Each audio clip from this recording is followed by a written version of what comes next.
नमस्कार।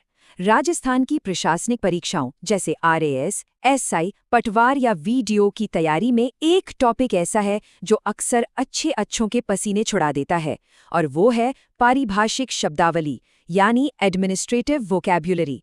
आज के इस एक्सप्लेनर में हम इसी मुश्किल से दिखने वाले कोड को क्रैक करने वाले हैं।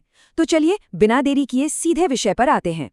अब सबसे पहला और बड़ा सवाल ये उठता है कि क्या वजह है कि बड़े बड़े भाषा विशेषज्ञ भी इन प्रशासनिक शब्दों के आगे अटक जाते हैं। सोचने वाली बात है ना। अक्सर ये मान लिया जाता है कि भाई अगर हिंदी या इंग्लिश अच्छी है तो बस ट्रांसलेशन ही तो करना है, लेकिन परीक्षा हॉल में सिर्फ अनुवाद का ये रटा रटाया टैलेंट काम नहीं आता। क्यों? क्योंकि प्रशासनिक शब्दावली सिर्फ ग्रामर का खेल नहीं है। इसके लिए सरकारी तंत्र, नीतियां और सिस्टम के काम करने के तरीके की एक गहरी व्यावहारिक समझ होना बहुत ज़रूरी है। यही वजह है कि सिर्फ भाषा पढ़ाने वाले टीचर्स के लिए भी इसे समझाना एक बड़ा चैलेंज बन जाता है, क्योंकि इन शब्दों का असली मतलब डिक्शनरी में नहीं बल्कि असली प्रशासनिक फाइलों और ऑफिस के माहौल में छिपा होता है। तो फिर इस चुनौती से पार पाना इतना ज़रूरी क्यों है? इसका जवाब है 5 अंक। जी हाँ, 4 से 5 नंबर। आरएस मेंस या पटवारी जैसे एग्जाम्स में ये वो जादुई आंकड़ा है जो सीधे तौर पर इस पेचीदा टॉपिक पर मजबूत पकड़ से तय होता है। और कॉम्पिटिटिव एग्जाम्स की दुनिया में एक एक नंबर की क्या अहमियत होती है, ये तो हम सब बखूबी जानते हैं। तो इस एक्सप्लेनर को हमने एक बहुत ही क्लियर रोड मैप में बांटा है। सबसे पहले हम देखेंगे द एडमिनिस्ट्रेटिव चैलेंज, फिर फाइनेंशियल एंड एडमिनिस्ट्रेटिव ग्रुपिंग्स, उसके बाद deep dives into complex terms, और आखिर में सबसे मजेदार हिस्सा क्रैकिंग कंफ्यूजिंग पेयर्स। चलिए शुरू करते हैं। Section 1, the administrative challenge. चलिए देखते हैं कि कैसे एक आम बोलचाल का शब्द जब प्रशासन की दुनिया में एंट्री लेता है तो उसका पूरा का पूरा मतलब ही कैसे बदल जाता है। उदाहरण के तौर पर अब्यूज शब्द को ही ले लेते हैं। नॉर्मल बातचीत में इसका सीधा सा मतलब होता है गाली देना, राइट? लेकिन जैसे ही हम एडमिनिस्ट्रेटिव डिक्शनरी खोलते हैं, गेम पूरी तरह पलट जाता है। प्रशासन में अब्यूज का मतलब है अपने पद या आधिकारिक स्थिति का दुरुपयोग करना। अब ये देखा जाए कि अगर एग्जाम में ऑप्शन गाली देना भी आ जाए तो भी प्रशासनिक संदर्भ में सही जवाब दुरुपयोग ही होगा। एक और शानदार शब्द देखते हैं, कलूजन, जिसे विशुद्ध हिंदी में दुर्भिसंधि कहा जाता है। सुनने में काफी भारी भरकम लग रहा है ना? इसे थोड़ा आसान बनाते हैं। इसके लिए मिलीभगत शब्द एकदम सटीक बैठता है। ये कोई आम टीम वर्क या सहयोग नहीं है, बल्कि ये एक नेगेटिव कोलैबोरेशन है। मतलब किसी गलत या फ्रॉड काम को अंजाम देने के लिए किसी मंत्री और अधिकारी के बीच हुआ कोई गुप्त समझौता। ये होती है दुर्भिसंधि। अब आते हैं हमारे दूसरे हिस्से पर, फाइनेंशियल एंड एडमिनिस्ट्रेटिव ग्रुपिंग्स। इतने सारे शब्दों को रटने बैठेंगे तो दिमाग चकरा जाएगा। इसका सबसे स्मार्ट तरीका है शब्दों को उनके विषय के हिसाब से ग्रुप्स में बांट लेना। प्रशासन के कुछ ऐसे जरूरी वित्तीय शब्द हैं जो एग्जाम्स में बार बार रिपीट होते हैं, जैसे बजट, जिसे अगर एकदम शुद्ध हिंदी में कहें तो आय व्यय। फिर है ऑडिट यानी अंकेक्षण, जिसका काम है किसी भी डिपार्टमेंट के पैसों का हिसाब किताब जांचना। अरेयर का मतलब होता है बकाया, जो अक्सर सैलरी के मामले में सुनने को मिलता है। और अलाउंस यानी भत्ता, जैसे कि महंगाई भत्ता या ट्रैवलिंग अलाउंस। जब इन सबको एक थीम में रखकर याद करते हैं तो रटने की बिल्कुल जरूरत नहीं पड़ती। वैसे बजट शब्द की बात निकली ही है तो एक बहुत ही दिलचस्प ऐतिहासिक फैक्ट शेयर करते हैं। ये बजट शब्द दरअसल फ्रेंच शब्द बूजेट से आया है, और इसका मतलब क्या होता है? चमड़े की थैली। जी हाँ, उसी एक लेदर बैग से निकलकर आज ये बजट पूरे देश की अर्थव्यवस्था को चलाने वाला सबसे पावरफुल शब्द बन गया है ना? कमाल की बात। पैसों की बात हो गई, अब फटाफट कुछ प्रशासनिक एक्शंस यानी कार्रवाइयों से जुड़े शब्दों पर नजर डालते हैं। पहला है अबेटमेंट यानी उपशमन या किसी चीज में कमी लाना, जैसे प्रदूषण कम करना। दूसरा बहुत ही जरूरी शब्द है अबेयंस यानी आस्थगन।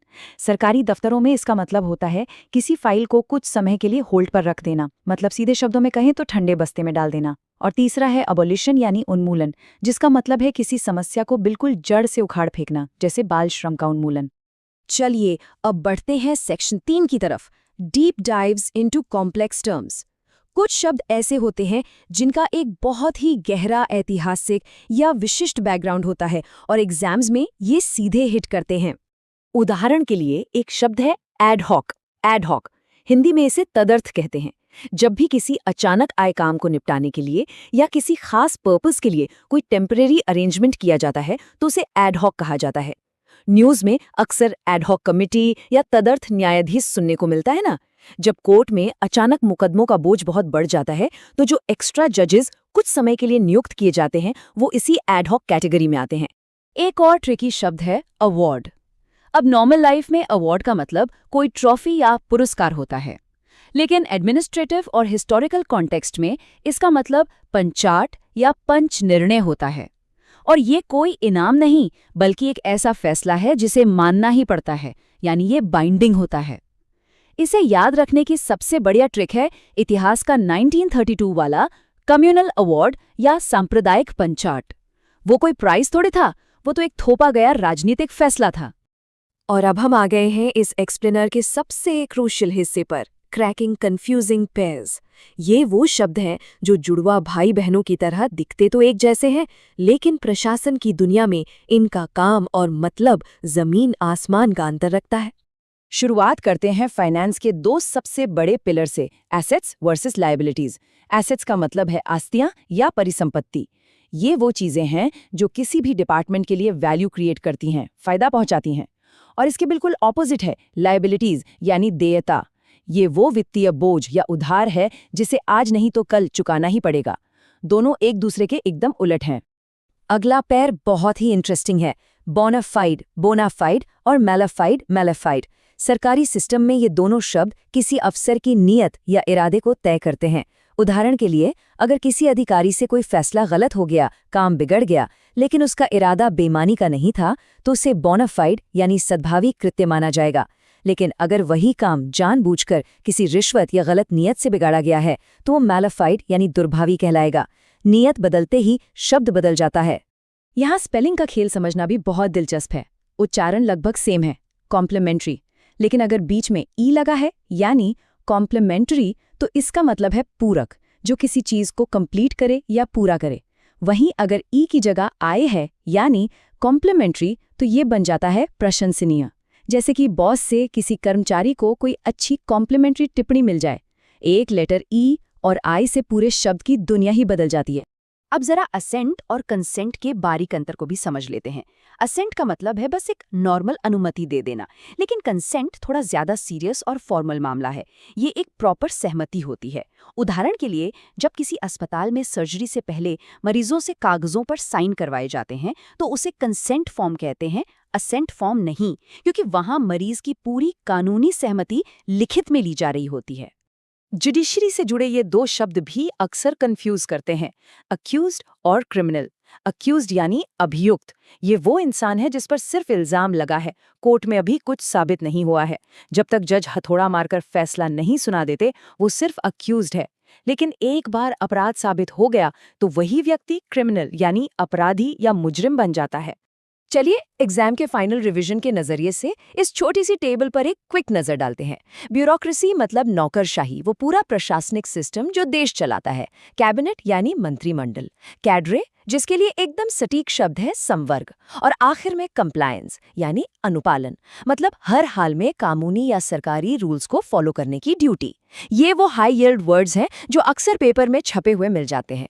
तो इस पूरी चर्चा के बाद एक बड़ा सवाल जो हर उम्मीदवार को खुद से पूछना चाहिए वो ये है, क्या इन शब्दों को सिर्फ एग्जाम हॉल में OMR शीट भरने के लिए रटा जा रहा है या कल को एक असली प्रशासनिक दफ्तर में बैठकर इनका इस्तेमाल करने के लिए? सच तो ये है कि इस शब्दावली को डिकोड करना सिर्फ एक एग्जाम क्लियर करने की ट्रिक नहीं है, बल्कि एक शानदार और काबिल प्रशासक बनने की पहली सीढ़ी है। तो इस एक्सप्लेनर में बस इतना ही। इन शब्दों के पीछे के असली मतलब को समझना जरूरी है ताकि आगे की तैयारी एकदम सॉलिड बनी रहे।